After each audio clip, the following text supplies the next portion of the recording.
Product universe here. Donald Trump showed an enemy leader a picture of his house in an epic display of strength. For 18 months, under my conversations with Abdul, who's the leader of the Taliban, The last 18 for 18 months of your months, presidency. we didn't lose one soldier.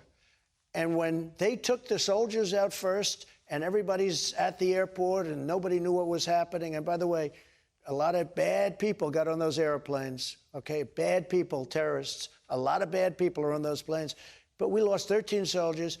And the thing that nobody ever talks about, we also had a large number of soldiers horribly wounded. No legs, no arms. Their face was blown to smithereens.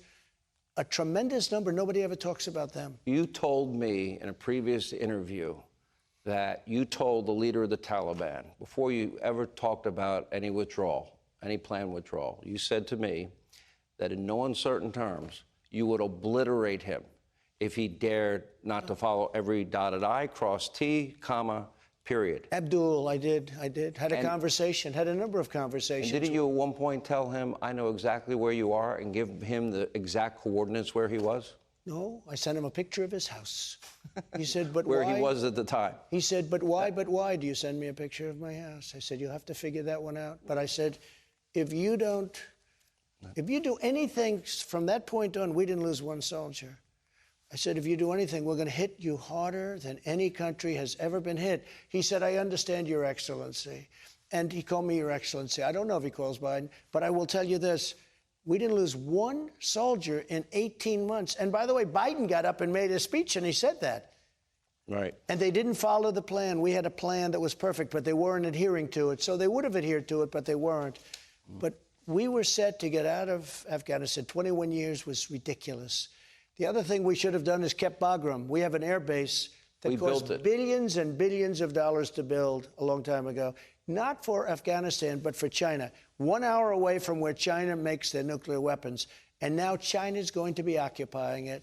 So the difference is that you told the head of the Taliban, before you discussed what the actual plan would be, what the consequences would be if he didn't follow through. He understood that. Okay, so my next question is, now, we watched for months when Joe Biden, before the withdrawal, we watched the Taliban on the move. They were going from province to province to province to province. Different leadership of the United States. The opposite, sort of like the opposite of when you defeated the caliphate. You pushed them back province after province, right? I wiped out the whole ISIS caliphate, 100%. That's why I tell the story about General Kane, right? Raisin Kane. We have great generals. We have great military.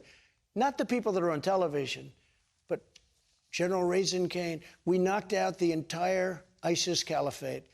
And you remember I got it down to 97%. I said, all right, let Russia and these other countries do it now.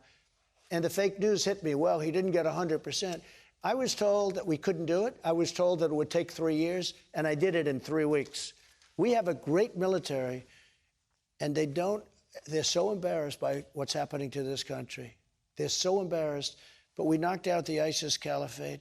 I took out the two worst people in the world that killed, as you know, that killed many of our soldiers and our people. When you see soldiers walking without legs, you know who did that to them. But we did an incredible job, and they respected us. They were afraid of us. They respected us. And then all of a sudden, this guy pulls all the soldiers out. You don't pull the soldiers out first. You pull the soldiers out last. And I could just imagine Abdul when they say, the Americans have left Kabul. They have left. And Abdul saying, this guy's crazy. Of course they haven't left. They couldn't believe it. And, I took a lot of heat when I spoke to him. It was a rough conversation, but, got friendlier toward the end, to be honest with you, because they were going to do what I said. But the media said, why does he call this person? I called this person because that's where the action is. I called him, and he's still the leader, by the way, of the Taliban, Abdul.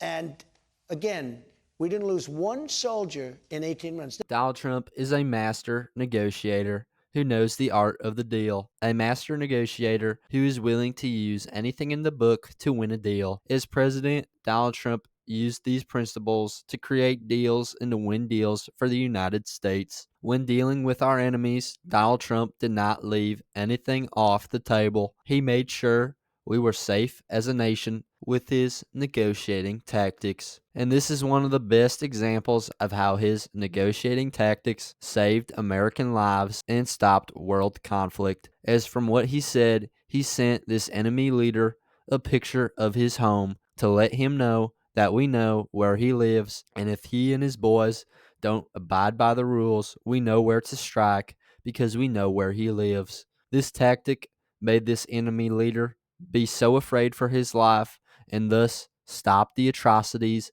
against our soldiers in the Middle East until the end of the Trump presidency. And this scared the leader so much that he started referring to Donald Trump as His Excellency. These types of enemy leaders respond to strength and prey on weakness. Donald Trump was a very strong leader who negotiated through strength and smarts. He wasn't afraid to do what was right, but which was politically incorrect. Because of his tactics, he saved many American lives and created peace in his first term in office, as there were no new foreign wars. America needs a leader who will lead through strength and will not tell our enemies don't. A leader who will show our enemies a picture of their house. That is the difference between an effective leader and an incompetent one. This deserves to be shared because this is how you deal with enemy leaders. But that is just my 2 cents, and you are entitled to your 2 cents. If you want, share your opinion in the comments below,